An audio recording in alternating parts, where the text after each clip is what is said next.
Привет, уважаемые любители звука! Сегодня я вам представлю еще одну новинку от компании Edifier. Это трифоник, модель называется CX7. Регулярно повторяются вопросы, что нового выпущено той или иной компанией, в частности Edifier. У меня спрашивают, долгое время ничего не было слышно, потом вот появились некоторые модели, которые, я счел возможным сделать обзоры, на которые имеет смысл делать обзоры, которые что-то из себя представляют в плане электроакустической системы, настолько серьезно, чтобы на ней можно было слушать хотя бы музыку у компьютера. Трифоник в этом плане имеет неоспоримое преимущество перед 2.0 системами, потому что он в еще более убористом объеме позволяет получить куда более глубокий бас. И басофилы, к которым, кстати, отношусь и я, в этом найдут как бы грааль, который недостижим на обычных системах, например, 6,5 дюймовыми басовичками, которым надо играть от, грубо говоря, 40 Гц до твиттера, до 3 кГц. Это 2 с диапазон, одним динамиком жирного классного баса получается очень мало. Недостаточно для многих, по крайней мере для меня в том числе. Поэтому я использую сабвуфер, многие люди используют сабвуфер. А вот трифоник имеет неоспоримое преимущество перед самосозданной, как бы самодельной какой-то, самособранным комплектом. Тем, что он абсолютно совместим. То есть это 3 колоночки, 2 сателлита и сабвуфер, которые идеально подходят друг к другу, идеально сшиты, технически, как возможно, идеально сшиты, и при этом получается баланс, ровный баланс в довольно широком диапазоне частот. Давайте рассмотрим, что же это за такой трифоник.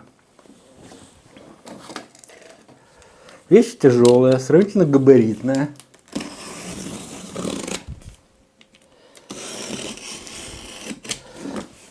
И хотелось бы, чтобы она оправдала ожидания.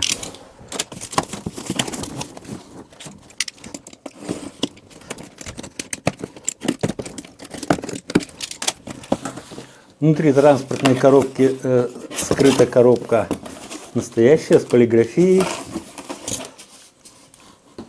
в которой, собственно, скрывается искомый комплект аудиооборудования. Это, надо полагать, 2 сателлита. 2 сателлита.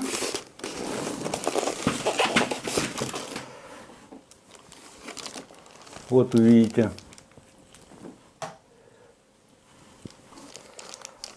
мануал. Вот это такой пультик дистанционного управления. И, собственно, 2 сателлита, да, вот еще комплект проводов. То есть провода, от внешнего усилителя к каждому сателлиту и к сабвуферу отдельно, потому что усилитель в этой модели отдельный. Вот он как выполнен. Я вам еще покажу отдельно эти устройства, пока это просто обзор того, что скрыто в коробке. И такой сравнительно небольшой сабвуфер, однако он, кстати, точно повторяет форму и размер моего саба Yamaha, который у меня здесь стоит, что мне как бы представляется близким по духу. Вы видите, вот эти 2 саба стоят. Такие дела. Так уж получилось, я начал с сабвуфера.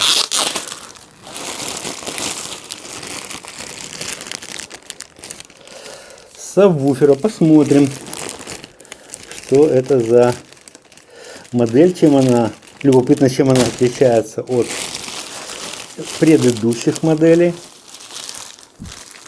Вообще предполагается, что каждая новая модель повторяет успех моделей предыдущих, одной или нескольких, или линейки, как собирательный образ с целью занять какую-то заметную долю рынка. Перед нами динамик, скрытый за прочным металлическим грилем с частой решеткой для механической защиты этого динамика, этого излучателя. Никакой помехи оно не составляет, потому что длина волны, излучаемая басовым динамиком до, допустим, 120 Гц, значительно больше, чем вот эти вот ячейки, и оно никак не повлияет на звучание. Да, кстати, ножки, вот люди спрашивают, резиновые ножки здесь, которые прочно удерживает сабвуфер на полу, чтобы он не уползал. И Порт фазоинвертора закрыт такой декоративной штукой, для того, чтобы туда пыль не попадала, я так понимаю, пускай пока будет. Сзади мы видим терминалы для подключения провода и надпись Label Edifier с названием модели CX7 Multimedia Speaker. 45 Вт. 45 Вт оценивает Edifier эту модель. Далее, давайте рассмотрим пульт дистанционного управления. Хотя отдельно я к нему еще вернусь, но просто чтобы вы видели, как он лежит в руке. Он очень тонкий, имеет много функций. Мы их рассмотрим, когда будем рассматривать работу этой системы. Давайте рассмотрим сателлит.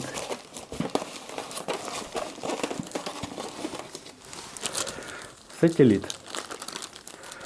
Маленькая, изящная колоночка.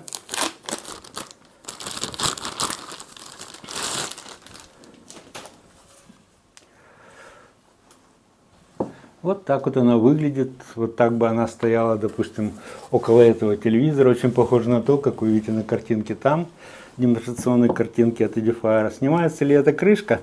Я думаю, что снимается, но, наверное, туго, поэтому я не буду ее насиловать ломать. Ножки тоже имеются резиновые у этой модельки, и также имеется, терминалы, понятно, для подключения провода с соблюдением полярности по цветам. Также имеется кронштейн для навеса, допустим, их на стену. Колонки выполнены в закрытом оформлении, то есть закрытый ящик, то есть фазоинвертора нет, и вешать можно вплотную к стене такие колоночки. И хотелось бы усилитель.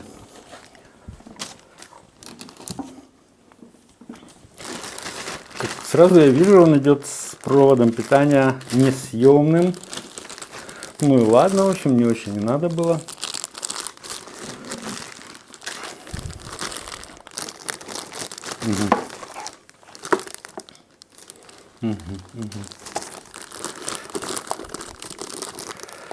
Тут не так просто оказалось. Но я справился.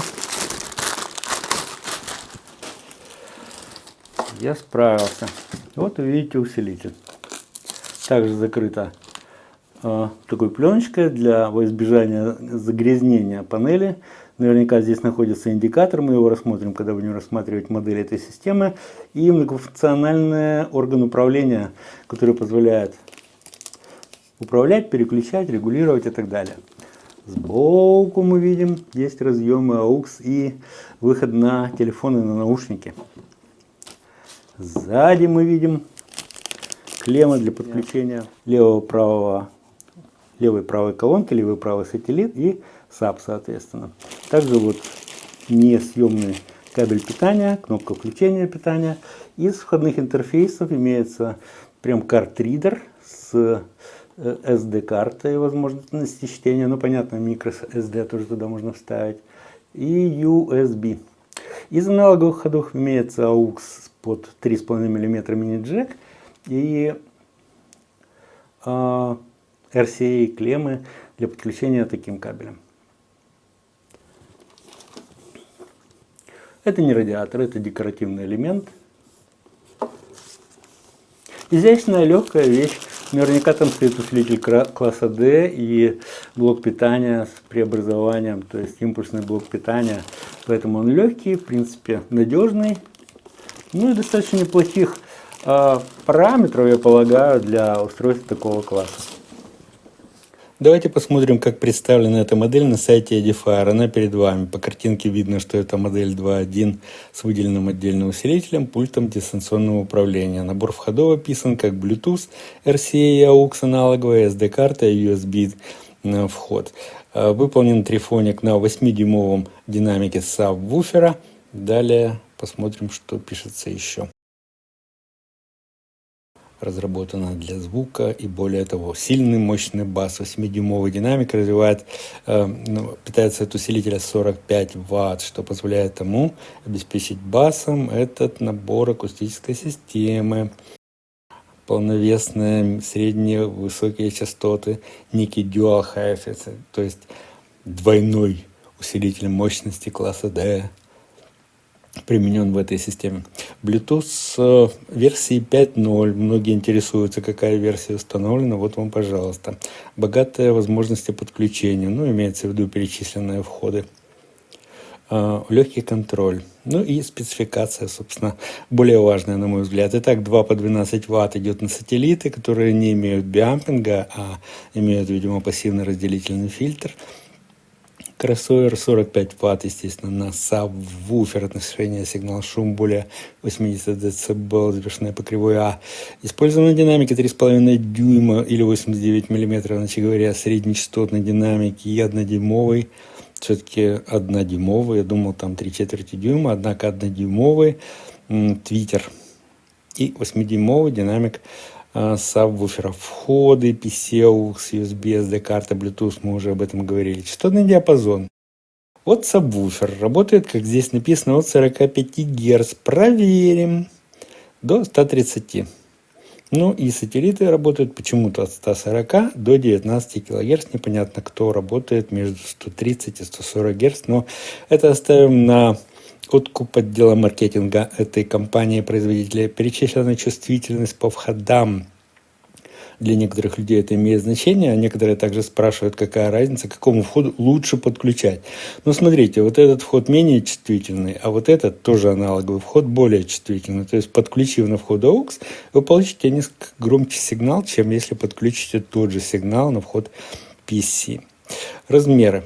Непонятно чего, скорее всего, коробки, картонные коробки, в которые упакован этот комплект. Вот такие вот дела. Давайте рассмотрим систему подробнее. Ну что ж, давайте подключим это чудо техники и посмотрим, на что оно способно, чего от него можно, так сказать, ожидать. Для этого я подключу его сначала в сеть и посмотрим, что при этом любопытного произойдет. Я подключил сетевой кабель в розетку и включаю.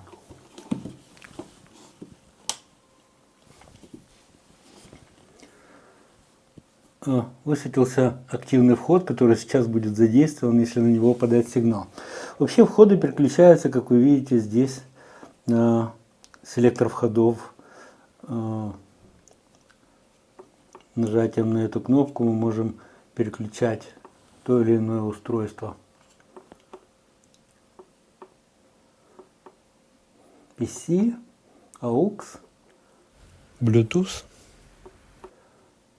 SD-карта, USB, опять PC. Ну, пожалуй, что к PC мы подключим. Тут function, то есть функции, которые доступны для регулировки. Их мы рассмотрим при перечислении параметров. Это управление плеером, который, допустим, на USB у нас будет. Для подключения сигнала я использую комплектный провод.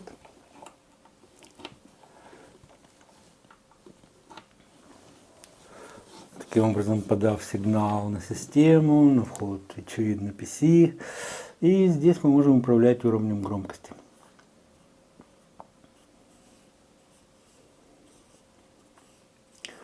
Минимальная позиция, я так понимаю, 0, максимальная позиция 50. При выключении питания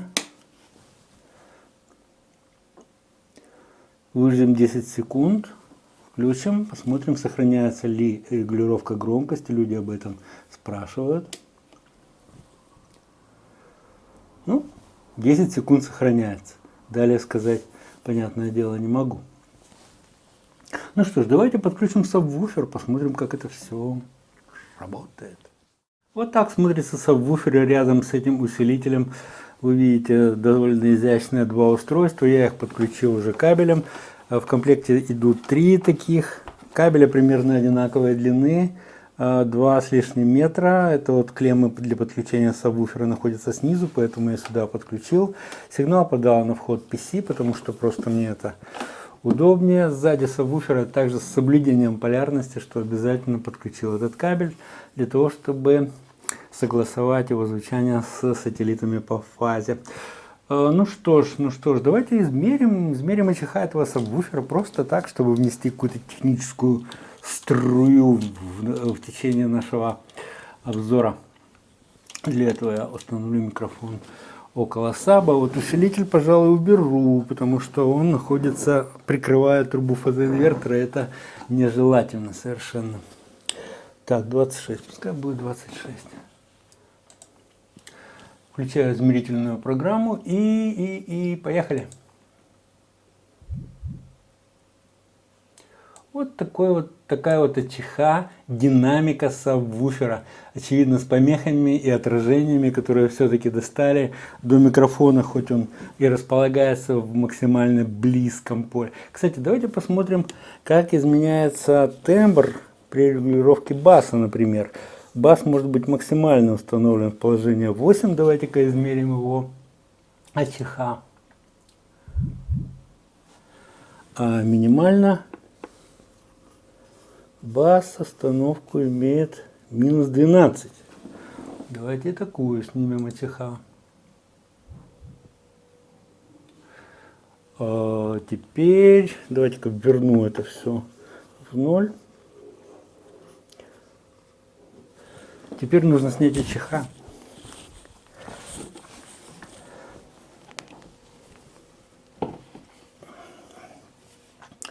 Излучаемого из фазоинвертора, потому что здесь, собственно, основная отдача саба обычно находится на частоте резонанса.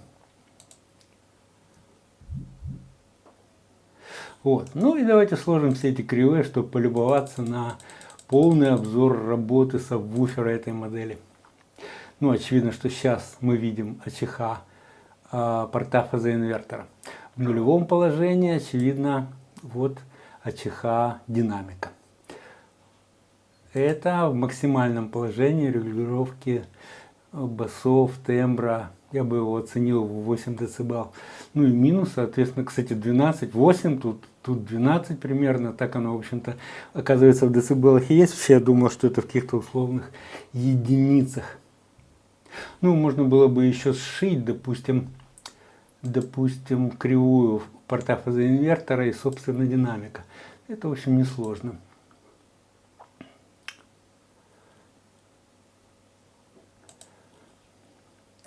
Первая это, вторая вот это. Фазе, ТРПР, все так. Вот получается АЧХ, собственно, этого сабвуфера, на мой взгляд, выглядит ну просто идеально. Просто замечательно выглядит. Кстати, а почему не измерить АЧХ сателлита в таком случае? Вот, кстати, посмотрите, как они смотрятся вместе рядом. Сателлит, сабвуфер и, собственно, усилитель. Сателлит двухполосный, поэтому так просто у него снять АЧХ не получится. Нужно либо снять в ближнем поле отдельно, либо согласиться с какими-то артефактами, которые будут при моих измерениях. Однако, если ограничить частотный диапазон снизу, хотя нет, я не буду этого строго, жестко делать, потому что иначе мы не поймем, как происходит сшивка с сабвуфером. Ладно, чтобы подключить сателлит, я беру второй кабель из комплекта, который был, и подключаю с соблюдением, как вы понимаете, полярности, то есть красный провод в красную клемму. Ну, я так себе решил, это можно было бы наоборот, но тогда с обоих сторон, и серый-белый рядом. При этом сабвуфер я отключаю, потому что меня интересует АЧХ сателлит, а не саба. Вот так вот установки все прежние. АЧХ саба вот перед нами.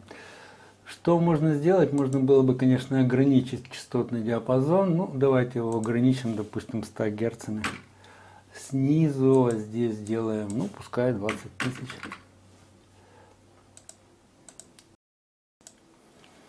Ну и делаем измерения.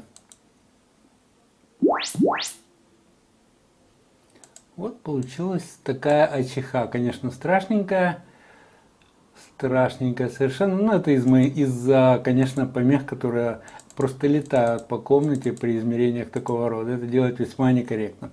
Но тем не менее мы видим, что где-то в районе 140-150 Гц, если это аппроксимировать, пересекается сабвуфер с сателлитами, осуществляется поддержка. Ну, тут где-то порт фазоинвертора берется. Короче говоря, довольно неплохо я бы оценил. Ну, конечно, сателлит такого уровня. И, кстати, можно это показать все не так страшно. Вот АЧХ этого сателлита, чтобы вы понимали, более ровно на самом деле, чем мне показалось на первый взгляд, чем я измерил.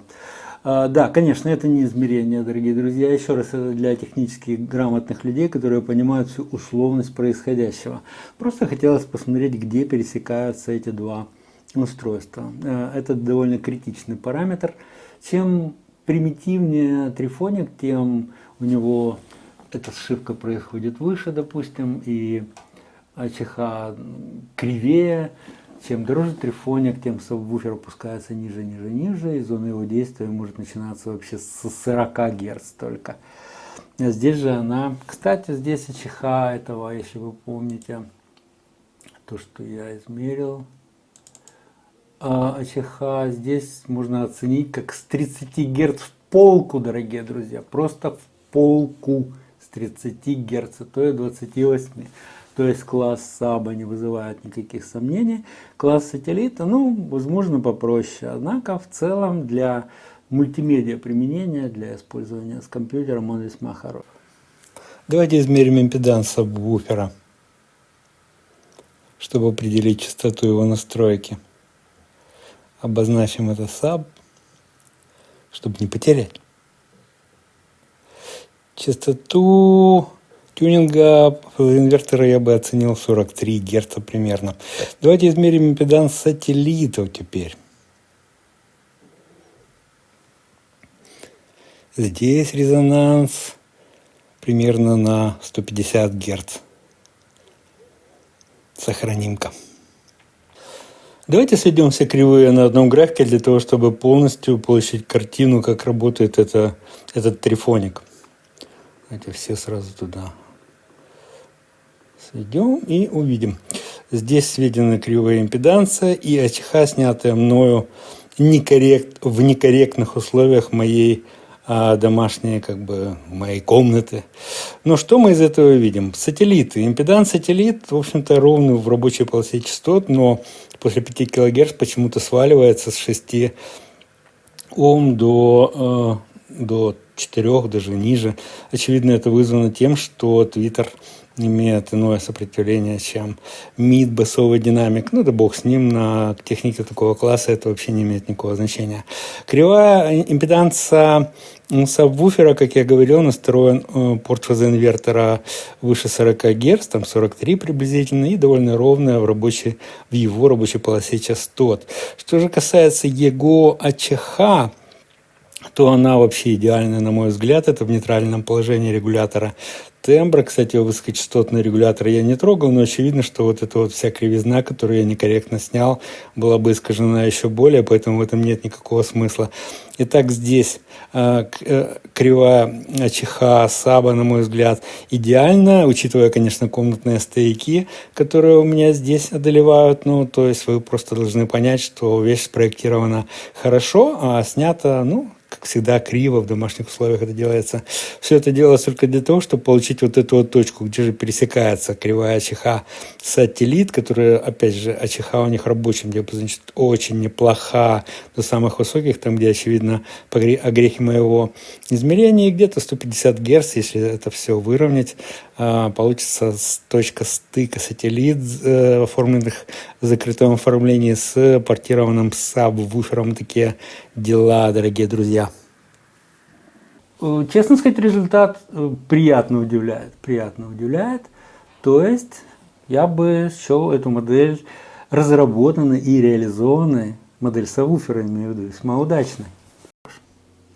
Я вам продемонстрирую, как звучит этот комплект, как и все остальные комплекты, которые я тестирую на своем старом стандартном наборе треков. Это не значит, что это какая-то особо хорошая музыка, или я ее рекомендую. Вовсе нет. Я тоже рассчитываю на ваше понимание, что эта музыка необходимая для проверки натуральности передачи звука, аутентичности, насколько она сохраняется при передаче через ту или иную акустическую систему. И нужна она такая одинаковая для всех видео с той целью, чтобы потом на этом материале сравнивать модели между собой. Кстати, сравним еще потом это звучание этой модели с какими-то другими. В качестве заключения, перед тем, как дать вам послушать, как они звучат, я это запишу вот сейчас. В качестве заключения могу сказать, что я оцениваю этот трифоник на 5. То есть я рассчитываю, что он недорогой. Честно, я не знаю, сколько он стоит. Но я так понимаю, что это толкотня в нише не низменной, конечно, не нулевой, а какой-то middle сегмента трифоников для стола или для комнаты, я не знаю. И в ней он выглядит неплохо. В нем есть функция Bluetooth, пара аналоговых ходов, вход USB, вход SD-карты, то есть самые популярные интерфейсы, которые молодые люди сейчас могут использовать, и не только молодые, возможно. В частности, я, например, тоже вынужден сейчас использовать Bluetooth-колонку. Вы не поверите, я никогда такого не использовал. Просто мой ноутбук, давленный при моем выходе из Гостомеля в свое время, 2 года назад с половиной, потерял голос, так сказать. В нем постепенно начал пропадать звук и пропал совсем. И в моем любимом ноутбуке сейчас нет звука. И это заставило меня применить некую Bluetooth-колонку. Я не буду говорить, какой-то вообще не имеет никакого значения. Она мне нужна с точки зрения озвучивания событий, которые я делаю на ноутбуке. В частности, монтажи делаю уже на этом телевизоре, допустим, у него свой звук, я могу колонки подключить. То есть это другая акустическая система, скажем, серьезного класса для меня. А там же это примитивно, и на нее я не собирался тратить денег никаких вообще, то есть по остаточному принципу выбрано. Это уровнем значительно выше. Само наличие сабвуфера говорит о том, что она передает полноценный диапазон частот, достаточный для наслаждения музыкой в самом деле. Пускай не надо ждать от нее каких-то музыкальных откровений, но это хорошая, добротная акустическая система, собранная на базе обкатанных компонентов. Я так понимаю, что они обкатались на других, на серии C от Edifier и на других сериях, даже R. Уже такие сабвуферы были, там типа R600, насколько я помню, там еще какие-то. Этот внешний усилитель тоже обкатан на нескольких модификациях, и такой дизайн я тоже припоминаю Edifier. То есть они монотонно разрабатывают эту нишу, понимаете, то есть двигаются. Любая новая модель, она, знаете, как новый софт, допустим, новое программное обеспечение, она содержит лекарства от ошибок, которые были учтены в том случае, содержит новые компоненты, которые появились за время эксплуатации тех систем. И внешне, можно сказать, если по паспортным данным, которые мы с вами смотрели, она ничего нового из себя не представляет, то внутри многое изменилось. То есть те же, допустим, та же цель достигается другими путями, более современными, более конкретными, обкатанными и оптимальными. От чего-то, возможно, они отступили при этом. Что-то, возможно, они расширили, раздули. То есть это еще один букетик аудиоустройства, технологически продвинутое, которое предлагается вам, в частности, от компании Edifier. На этом я прощаюсь, передаю микрофон, трудовой микрофон для тестирования этих колонок. Еще я сделаю видео, где они звучат на наборе, на мой взгляд, приличных записей для тех, кто хочет более детально с этим знакомиться. Но все равно, в любом случае, это будет записано здесь, в моей комнате, и не может служить окончательной оценкой звучания. Вы просто услышите какой-то отклик, который можно себе представить через YouTube. За всем прощаюсь. Auf Wiedersehen, дорогие друзья.